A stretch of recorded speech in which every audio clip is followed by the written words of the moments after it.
En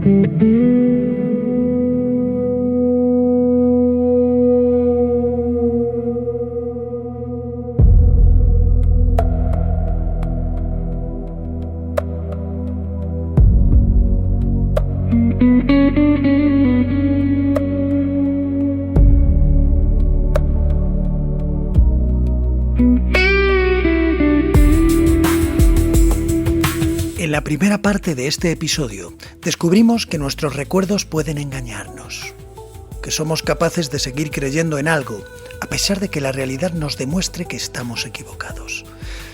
Y también que nuestra mente encuentra patrones donde muchas veces solo existen coincidencias. Vimos todo eso y terminamos haciéndonos una pregunta. ¿Has soñado alguna vez algo que tiempo después llegó a ocurrir? Una pregunta sencilla, que en absoluto es una tontería, porque millones de personas están convencidas de que sí. Millones de personas aseguran haber tenido sueños premonitorios, haber recibido advertencias mientras dormían o haber anticipado acontecimientos que parecían imposibles de prever.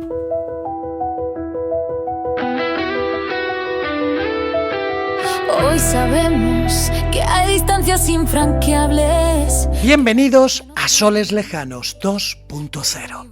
Les habla David Minayo junto a la grandísima Eva Inochi, de nuevo desde el lado oscuro de la mente. En esta segunda parte vamos a hablar de sueños que parecen anticipar el futuro, de adivinos capaces de describir nuestra vida con una precisión sorprendente, de personas convencidas de haber abandonado su propio cuerpo, de supersticiones, de asesinos que parecían incapaces de hacer daño a nadie, y de cómo las mismas trampas mentales que nos llevan a creer en fantasmas pueden, en determinadas circunstancias, alimentar el odio, la violencia y algunas de las mayores tragedias humanas. Y lo vamos a hacer, como hicimos en el episodio anterior, apoyándonos en el libro ¿Por qué creemos en mierdas?, del psicólogo Ramón Nogueras, una obra que nos sirve como guía para adentrarnos en uno de los territorios más fascinantes que existen, la mente humana. Y todo ello, comenzando con una pregunta muy sencilla. ¿Has soñado alguna vez algo que tiempo después llegó a ocurrir?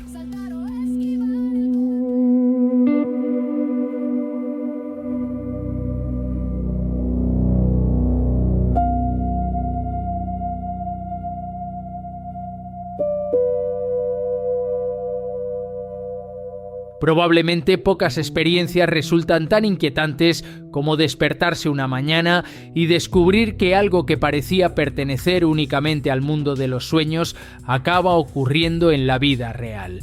Cuando esto sucede, el impacto es enorme, porque nadie recuerda los miles de sueños que no se cumplen. Lo que recordamos son aquellos que sí parecen hacerlo. Como ya hemos visto, nuestro cerebro está construido para fijarse en las coincidencias llamativas. Algo que tiene mucho que ver con la evolución, porque durante cientos de miles de años, nuestros antepasados tuvieron que aprender rápidamente qué cosas eran peligrosas y cuáles no. Y para lograrlo, el cerebro se convirtió en una auténtica máquina de buscar relaciones entre los acontecimientos. A veces acertaba y otras veces no.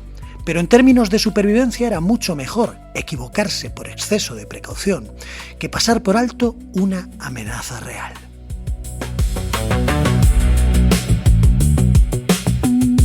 Imagine a uno de nuestros ancestros que después de comer unas determinadas bayas enferma gravemente. Es posible que las bayas no tuvieran nada que ver y que la enfermedad se debiera a otra causa. Pero si aquel individuo establecía una relación entre ambas cosas y decidía no volver a comerlas, apenas perdía nada. Ahora imaginemos la situación contraria. Las bayas eran realmente venenosas y nuestro antepasado no establecía ninguna relación entre haberlas comido y la enfermedad. Probablemente no tendría una segunda oportunidad para aprender la lección. Desde el punto de vista de la evolución, equivocarse detectando relaciones que no existen resulta mucho menos costoso que no detectar una relación real y potencialmente peligrosa. Por eso nuestros cerebros evolucionaron para ser extraordinariamente sensibles a los patrones y a las posibles conexiones entre acontecimientos. Pero esta misma capacidad tiene también efectos secundarios. A veces detectamos conexiones donde solo existen coincidencias, encontramos intenciones donde no las hay, o atribuimos causas a sucesos completamente independientes entre sí. Piense por la cantidad de sueños que tiene una persona a lo largo de su vida. No solemos recordarlos todos, pero los estudios sugieren que soñamos varias veces cada noche. Tenemos miles y miles de sueños a lo largo de los años. Ahora, añada a la ecuación los miles de acontecimientos que ocurren continuamente a nuestro alrededor.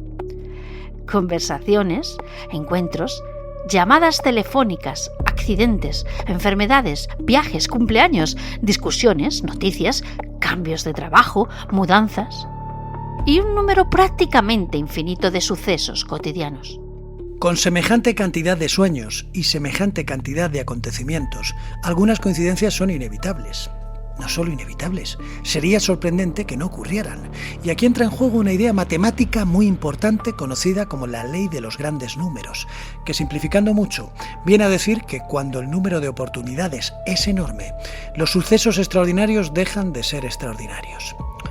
Si una sola persona tiene un sueño y al día siguiente ocurre algo parecido, puede resultar increíble. Pero cuando millones de personas sueñan cada noche durante años, las probabilidades cambian por completo y es pura lógica. Alguien soñará con un accidente antes de leer una noticia sobre un accidente. Alguien soñará con un viejo amigo antes de encontrárselo por la calle.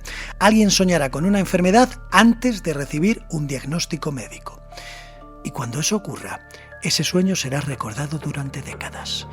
Pero los cientos o miles de sueños que no coincidieron con nada desaparecerán silenciosamente. Nuestra mente funciona así. Conserva las historias sorprendentes y deja que las demás se desvanezcan. Los seres humanos tenemos una intuición estadística bastante mala. Somos excelentes detectando patrones, pero muy poco intuitivos cuando se trata de comprender probabilidades. Por eso, muchas coincidencias nos parecen imposibles cuando en realidad son exactamente el tipo de coincidencias que cabe esperar en un universo donde ocurren millones de cosas cada segundo. Y ya que estamos hablando de coincidencias, de patrones y de la facilidad con la que nuestra mente encuentra significado donde no lo hay, vamos a hacer un pequeño experimento. No necesita papel ni lápiz, simplemente escuchar mis palabras, porque aunque nunca se lo haya dicho, tengo poderes psíquicos y una voz interior me está hablando de usted. Me está diciendo que es una persona que valora mucho la independencia, que no le gusta que los demás le digan constantemente lo que tiene que hacer. A veces puede parecer seguro de sí mismo, pero en determinados momentos también experimenta dudas e inseguridades que rara vez muestra a aquellos que le rodean. Ha cometido errores de los que ha aprendido mucho, aunque todavía hay algunas decisiones del pasado sobre las que se pregunta si habría debido actuar de otra manera. Siente que posee capacidades que no ha desarrollado todo lo que le gustaría, y en ocasiones tiene la impresión de que otras personas no terminan de comprenderle del todo. Y aunque valora la compañía de los demás, también necesita momentos de soledad para sentirse bien consigo mismo. ¿Qué tal? ¿He acertado mucho? Porque si es así, no se preocupe, no tengo poderes psíquicos ni he visto su aura. Y tampoco sé absolutamente nada sobre usted. Simplemente he hecho una descripción que funciona sorprendentemente bien con la mayoría de las personas. Este fenómeno se conoce como efecto Forer o efecto Barnum y constituye una de las herramientas favoritas de adivinos, astrólogos, médiums y todo tipo de personas que aseguran poseer capacidades extraordinarias. Su nombre procede de un experimento realizado por el psicólogo Bertram Forer en 1948, en el que después de hacer varios test de personalidad a sus alumnos, entregó a cada uno una supuesta evaluación individualizada. Cuando les pidió que valoraran la precisión de aquella descripción, la mayoría consideró que reflejaba perfectamente su personalidad. Pero había un pequeño detalle. Todos habían recibido exactamente el mismo texto.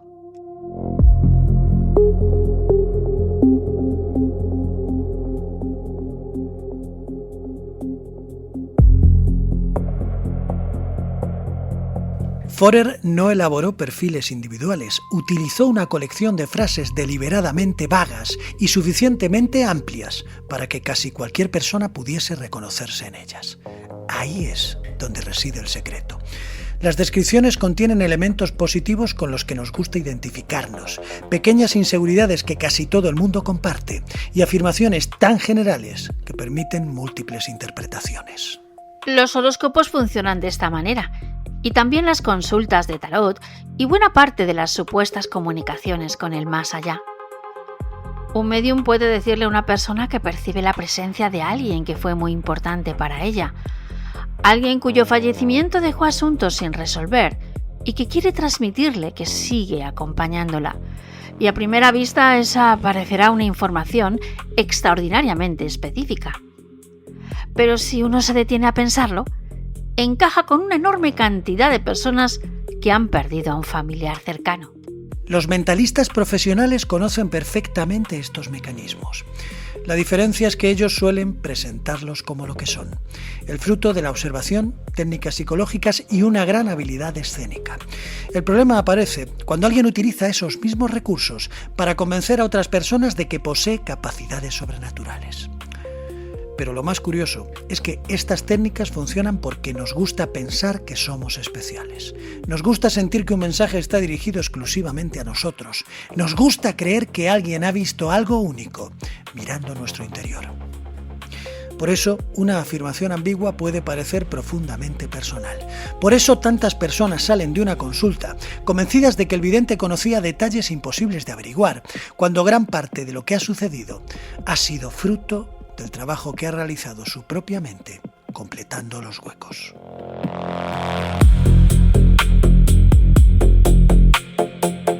Pero más allá de cómo podamos sentirnos con lo que nos cuenta un supuesto vidente, hay pocas experiencias tan desconcertantes como la sensación de abandonar el propio cuerpo.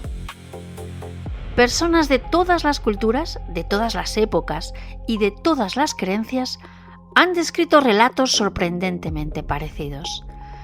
Episodios en los que aseguran haberse visto a sí mismas desde el techo de una habitación, haber observado a los médicos trabajando sobre su cuerpo durante una operación o haber contemplado una escena desde un punto de vista imposible para alguien que permaneciera físicamente donde estaba. Y lo más llamativo es que quienes viven estas experiencias suelen describirlas con una seguridad absoluta. No hablan de una sensación difusa, hablan de algo que sienten tan real como estar sentados ahora mismo escuchando este programa. Tanto que muchas personas afirman incluso que aquella experiencia les pareció más real que la propia realidad cotidiana.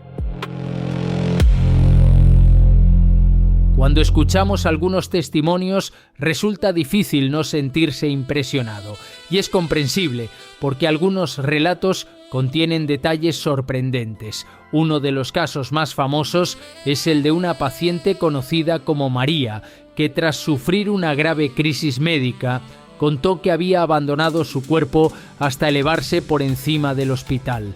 Durante aquella experiencia, María aseguró haber visto una zapatilla que estaba sobre una cornisa exterior del edificio, en un lugar que aparentemente no podía observarse desde la habitación donde se encontraba ingresada.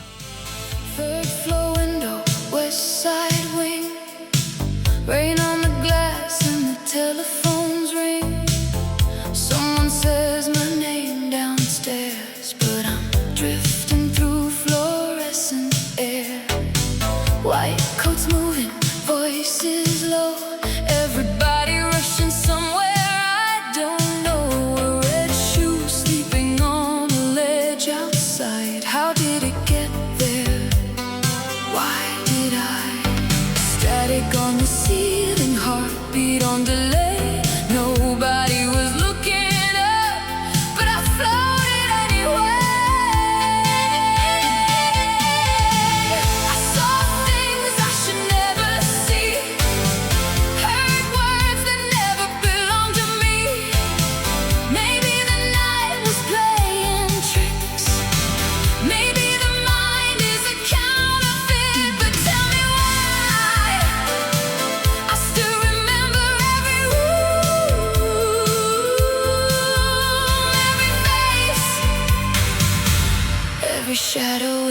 La trabajadora social Kimberly Clark, que atendió a María durante su recuperación, salió a buscar la zapatilla y terminó encontrándola en el lugar descrito por la paciente.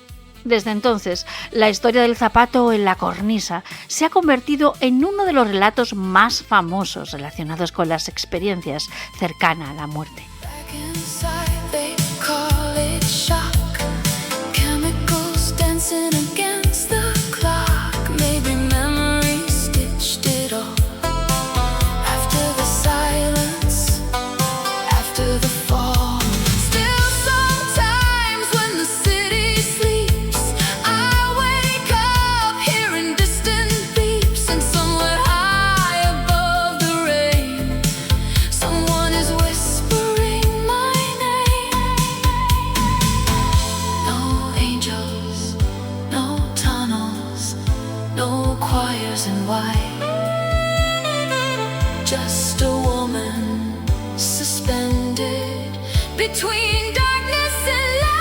Otro caso todavía más conocido es el de Pam Reynolds, que en 1991 fue sometida a una compleja operación cerebral para tratar un aneurisma potencialmente mortal. Los cirujanos redujeron drásticamente su temperatura corporal, detuvieron temporalmente la circulación sanguínea y monitorizaron constantemente su actividad cerebral. Tras la intervención, Pam describió conversaciones, instrumentos quirúrgicos y diversos detalles de la operación que, según contaba, había observado mientras se encontraba fuera de su cuerpo.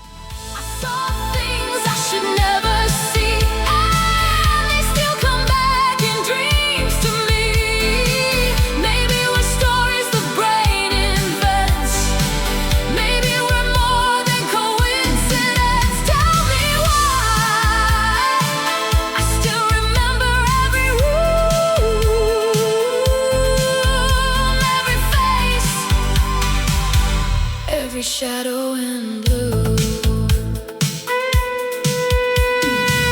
Third floor window. West side wing. Rain on the glass. Still wondering. Afirmó, por ejemplo, haber visto una herramienta utilizada para abrir el cráneo que le recordó a un cepillo de dientes eléctrico. También haber escuchado comentarios entre los miembros del equipo médico e incluso describió algunos aspectos de la intervención que en teoría no debería haber visto desde la mesa de operaciones. Y eso es lo que hace tan llamativo el caso. Porque durante buena parte del procedimiento, Reynolds tenía los ojos cerrados y cubiertos. Llevaba auriculares especiales que emitían sonidos para monitorizar la actividad de determinadas vías nerviosas y se encontraba sometida a una intervención extraordinariamente compleja. Por eso, cuando relató aquellos detalles después de despertar, muchas personas tuvieron la sensación de estar ante algo imposible de explicar. ¿Cómo era posible que conociese información que no había tenido ninguna forma de percibir? Esa pregunta convirtió el caso en uno de los más famosos de toda la literatura sobre experiencias cercanas a la muerte. Un caso que sigue siendo citado con frecuencia por quienes defienden que la conciencia puede existir independientemente del cerebro. Y precisamente porque estos relatos son tan impresionantes, los investigadores han dedicado mucho tiempo a analizarlos. Pero cuando se examinan con detalle, suelen aparecer explicaciones alternativas que no requieren abandonar el terreno de la neurología, información escuchada antes de perder completamente la consciencia, reconstrucciones posteriores de la memoria, datos obtenidos de manera indirecta o errores inevitables al reconstruir acontecimientos extremadamente complejos. Eso no significa que quienes vivieron estas experiencias estuvieran mintiendo. Al contrario, la mayoría parecen absolutamente sinceros y ahí reside lo fascinante del fenómeno. Porque lo que nos muestran estos casos no tiene por qué ser que la conciencia haya abandonado el cuerpo, sino algo casi igual de sorprendente. Hasta qué punto el cerebro es capaz de construir una experiencia subjetiva completamente convincente. Cuando tiene lugar una experiencia extracorpórea, la persona no siente que esté imaginando algo, no siente que esté soñando, tampoco siente que esté interpretando una posibilidad, siente que está viviendo un hecho real. Y esa sensación de realidad puede ser tan intensa que resulta prácticamente imposible distinguirla de una percepción auténtica. Ahora bien, tampoco es honesto que afirmemos que la ciencia ha resuelto todos los aspectos de este tipo de experiencias. Lo que existe hoy es un consenso bastante amplio en torno a que muchos de sus elementos pueden explicarse mediante mecanismos neurológicos conocidos. Pero eso no quiere decir que todos los investigadores estén de acuerdo en cada detalle, ni que todos los casos hayan quedado completamente aclarados. Y después de hablar de ovnis, espíritus, sueños premonitorios y viajes astrales, ha llegado el momento de que los protagonistas de nuestra historia sean unas palomas. Sí, unas palomas. Y lo más sorprendente es que esta historia nos enseña algo muy importante sobre la forma en que aprendemos los seres humanos. A mediados del siglo XX, el psicólogo Bruce Frederick Skinner introdujo varias palomas en unas cajas especiales diseñadas para estudiar el aprendizaje animal. Dentro de aquellas cajas había un mecanismo que liberaba comida a intervalos regulares. Y aquí viene el detalle importante. La comida aparecía independientemente de lo que hicieran las palomas. No tenían que pulsar una palanca ni resolver ningún problema. Simplemente, cada cierto tiempo, aparecía comida. Pero las palomas no sabían eso. Lo único que sabían era que algo ocurría justo antes de que apareciera la comida. Y como cualquier cerebro que intenta comprender el mundo, comenzaron a buscar explicaciones. Una de ellas estaba girando sobre sí misma cuando apareció la comida por primera vez, por lo que la vez siguiente volvió a girar y la siguiente también, y poco a poco desarrolló una especie de danza ritual para obtener comida. Otra movía repetidamente la cabeza hacia una esquina concreta de la caja. Otra levantaba un ala. Otra realizaba pequeños movimientos de balanceo. Cada una había llegado a una conclusión diferente y todas estaban convencidas de haber descubierto la clave. Pero en realidad, ninguna había descubierto nada. La comida seguía apareciendo exactamente igual, pero sus cerebros habían establecido una relación entre dos acontecimientos que no tenían ninguna conexión. Skinner llamó a este fenómeno comportamiento supersticioso. No es un fallo del sistema, al contrario, es la consecuencia natural de cómo aprende cualquier cerebro. Imagínense por un momento a uno de nuestros antepasados hace decenas de miles de años. Sale a cazar, realiza una determinada acción y poco después encuentra alimento.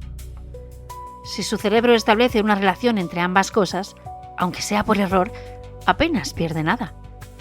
Pero si existe una relación real y no la detecta, puede perder la comida o incluso la vida.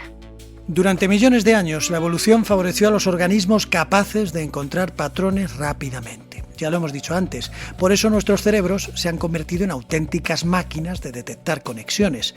El problema es que a veces encuentran conexiones donde no las hay. Golpeamos una vez una máquina y vuelve a funcionar. Nos ponemos una determinada camiseta y nuestro equipo gana. Nos atamos los cordones de las zapatillas y llegamos los primeros. Rezamos antes de un examen y conseguimos el aprobado. Siempre tenemos esa sensación de que existe algún vínculo oculto que une los acontecimientos. Y la mayoría de las supersticiones nacen exactamente así. Nacen porque nuestro cerebro está haciendo lo mejor que sabe hacer. Buscar causas, relaciones y patrones en medio del caos. Las palomas de Skinner son muy divertidas, nos reímos de ellas mientras giran sobre sí mismas, convencidas de que están controlando la llegada de la comida. Lo que no resulta tan divertido es observar honestamente nuestras propias costumbres, nuestros rituales y nuestras creencias, para descubrir que no somos tan diferentes de aquellas palomas. Tocamos madera, evitamos pasar por debajo de la escalera, tiramos la sal por encima del hombro y cuando vemos un gato negro nos cambiamos de acera. O puede que no, o puede que muchos de ustedes ya no crean en este tipo de supersticiones, pero llevan puesto un anillo que les da suerte, o utilizan siempre el mismo bolígrafo para hacer un examen, o se ponen una determinada camiseta cuando juega su equipo. Si se detienen a pensar en ello, casi nunca podemos explicar por qué hacemos este tipo de cosas.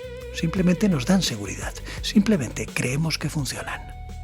Y si las historias anteriores nos han mostrado cómo podemos recordar cosas que nunca ocurrieron, detectar patrones inexistentes o interpretar de forma equivocada experiencias profundamente reales, la siguiente nos muestra hasta qué punto nuestras expectativas pueden llegar a cegarnos.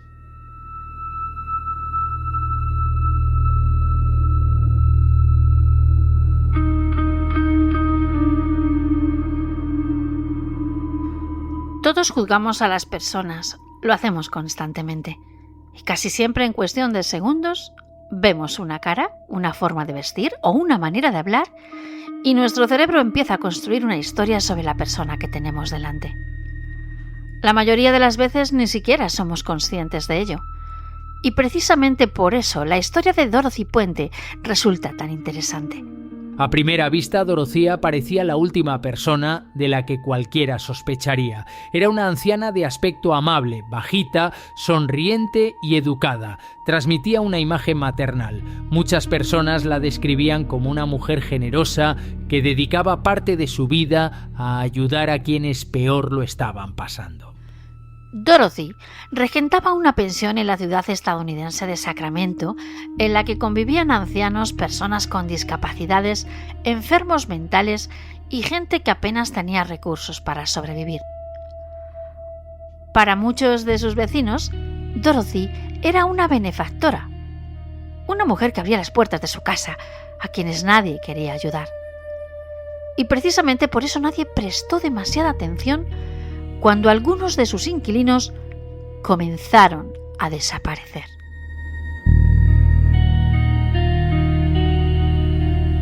Se trataba de personas vulnerables, personas con problemas económicos, que a menudo cambiaban de domicilio o perdían el contacto con sus familiares y sus amigos.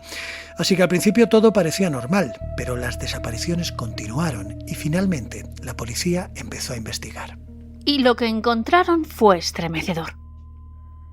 En el jardín de la vivienda comenzaron a aparecer multitud de cuerpos enterrados, uno tras otro, revelando que muchos de aquellos inquilinos nunca habían abandonado la pensión.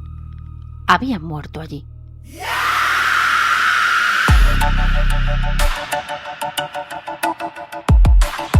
Y Dorothy Puente, aquella anciana amable que parecía incapaz de hacerle daño a nadie, fue acusada de asesinarlos para quedarse con sus pensiones y prestaciones económicas.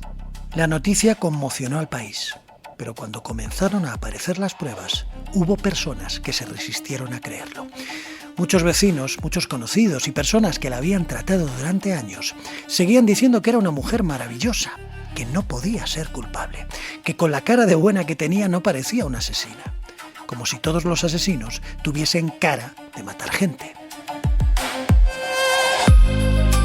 Resulta difícil encontrar un ejemplo más claro de cómo funcionan nuestras expectativas. Las pruebas apuntaban en una dirección, pero la imagen que aquellas personas tenían de Dorothy apuntaban en la dirección contraria. Y cuando ambas cosas chocaban, muchas personas confiaban antes en su impresión personal que en los hechos probados. Nos gusta pensar que evaluamos la realidad de forma objetiva, pero con frecuencia evaluamos primero a la persona y después interpretamos la realidad a través de esa impresión inicial. Si el sospechoso parece peligroso, nos resulta fácil creer que es culpable. Pero si parece amable, si nos parece alguien respetable y cercano, nos cuesta mucho aceptar la misma evidencia.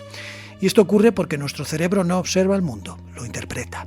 Y en ocasiones, la historia que construye sobre una persona resulta mucho más difícil de cambiar que los propios hechos. Imagine por un momento que durante años ha admirado profundamente a una determinada figura pública, un político, por ejemplo. Le parece una buena persona, cree en sus ideas, lo ha defendido en conversaciones familiares, en redes sociales y lo ha votado varias veces. para usted representa una serie de valores importantes: honestidad, solidaridad y un fuerte compromiso con la gente corriente. Pero un día aparecen informaciones muy comprometedoras, documentos, testimonios, pruebas o indicios que parecen apuntar a que esa persona no era exactamente como usted creía, que probablemente actuaba movida por intereses muy distintos de los que proclamaba en público, que el dinero le interesaba mucho más de lo que todos pensaban. ¿Qué haría usted? ¿Aceptaría inmediatamente que se había equivocado? Tal vez sí, pero también es posible que comenzase a buscar explicaciones alternativas o a creerse explicaciones insulsas por parte de sus defensores, que pensara que todo forma parte de una campaña de desprestigio, que las pruebas están manipuladas, que los medios mienten o que, aun siendo ciertas algunas acusaciones, en realidad no son tan graves. Y no lo haría porque usted sea una persona deshonesta, sino porque reconocer que nos hemos equivocado acerca de alguien en quien hemos confiado durante años puede resultar psicológicamente muy doloroso. Significa revisar decisiones pasadas, cuestionar nuestro propio criterio y en ocasiones admitir que hemos defendido algo que quizá no merecía ser defendido. La disonancia cognitiva aparece precisamente en ese instante, en el choque entre los hechos y la imagen que habíamos construido de la realidad. Las mismas herramientas mentales que nos llevan a creer que una camiseta da suerte o que un sueño es capaz de predecir el futuro pueden producir consecuencias mucho más graves cuando entran en contacto con la política, la religión, la identidad colectiva o simplemente con el miedo.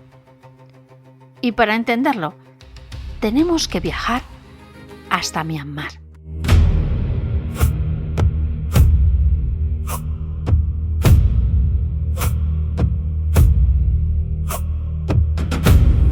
Durante años, en aquel país, comenzaron a circular rumores cada vez más agresivos contra la minoría musulmana rohingya. Historias sobre supuestos delitos, conspiraciones, amenazas demográficas y planes secretos para destruir la cultura del país. Muchas de ellas eran falsas o estaban enormemente distorsionadas y se movían entre la gente, pero no solían extenderse más allá de círculos determinados, hasta que apareció un amplificador gigantesco: Facebook. Para millones de personas en Myanmar, Facebook era Internet, la principal fuente de información, el lugar donde leían noticias, comentaban la actualidad y compartían contenidos con sus familiares y sus amigos. Las historias más alarmantes eran las que más se compartían. Las más indignantes eran las que generaban más reacciones. Y poco a poco se fue construyendo una imagen cada vez más deshumanizada de los rohingya. Ya no eran vecinos, no eran personas concretas, no eran familias. Se habían convertido en una amenaza abstracta, un enemigo. Y cuando un grupo humano deja de ser percibido como personas individuales y pasa a convertirse en una categoría amenazante, ocurren cosas muy peligrosas. Nuestro cerebro está preparado para sentir empatía hacia individuos concretos, hacia rostros, nombres, historias personales, pero es mucho más difícil sentir esa misma empatía hacia una etiqueta. De ahí que la estrategia de la deshumanización le funcione tan sorprendentemente bien a los políticos. Durante años, los rumores, los bulos y la propaganda sobre los rohingya fueron alimentando el miedo y el resentimiento, hasta que inevitablemente llegaron los episodios de violencia masiva, las persecuciones, los desplazamientos forzosos y una crisis humanitaria que obligó a cientos de miles de personas a huir de sus hogares. Por supuesto, las redes sociales no fueron las únicas responsables. Las tensiones políticas, religiosas, étnicas e históricas venían de mucho antes, pero la velocidad y el alcance con el que la desinformación pudo propagarse desempeñaron un papel sumamente importante. Tanto es así que numerosos investigadores y organismos internacionales han llegado a señalarlo posteriormente. Porque las creencias falsas no siempre tienen la forma de un horóscopo, no siempre hablan de fantasmas o terminan en una conversación divertida durante una cena. En muchos casos alimentan prejuicios, justifican el odio y ayudan a convertir a seres humanos en enemigos imaginarios.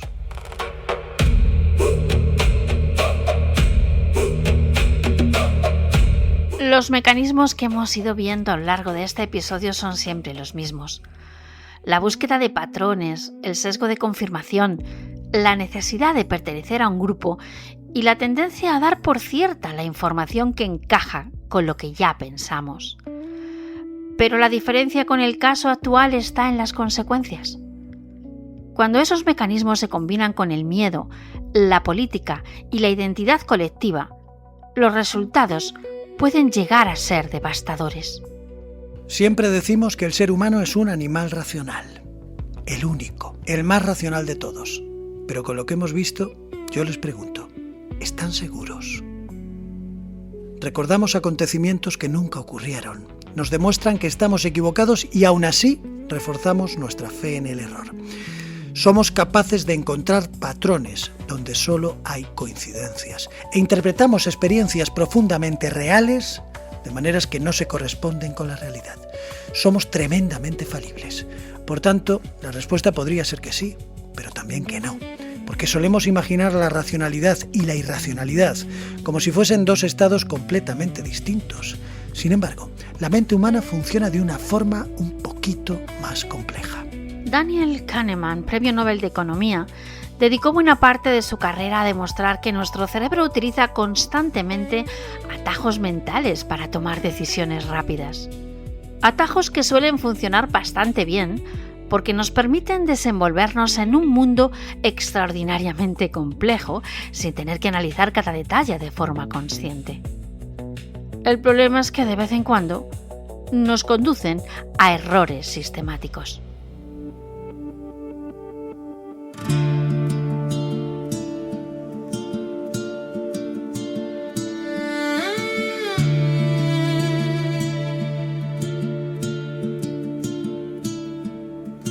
La soledad es un desván, sin ventanas a la esperanza. Un hábito frío hiela las lágrimas antes de que caigan.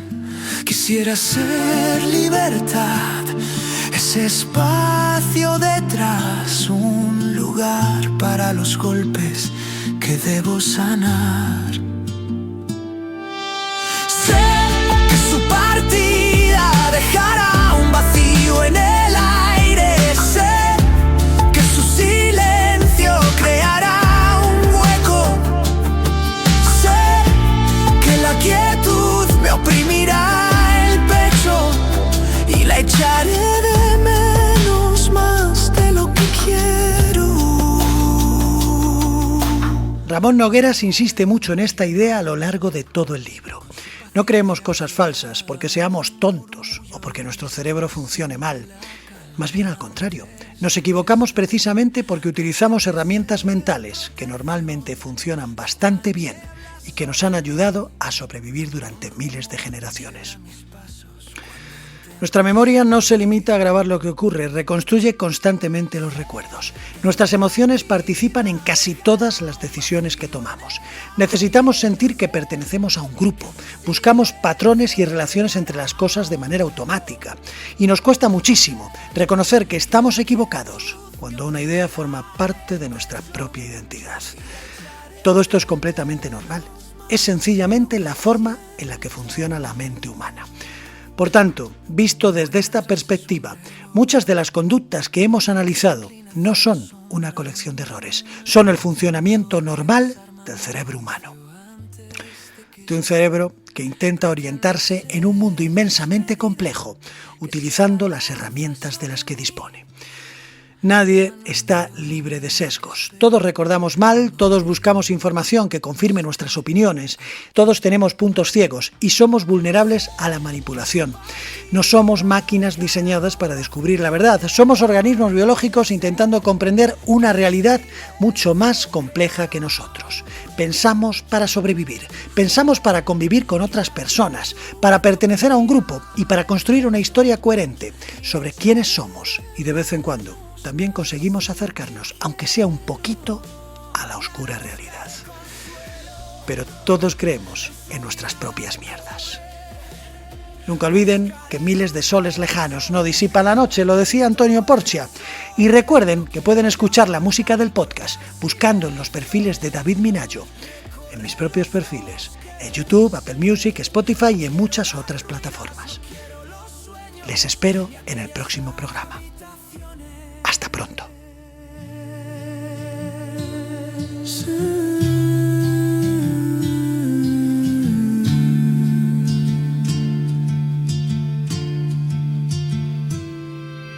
Sé que su partida dejará un vacío en el aire. Sé que su silencio creará un hueco. Sé que la quietud me oprimirá el pecho y la echaré de menos más de lo que quiero.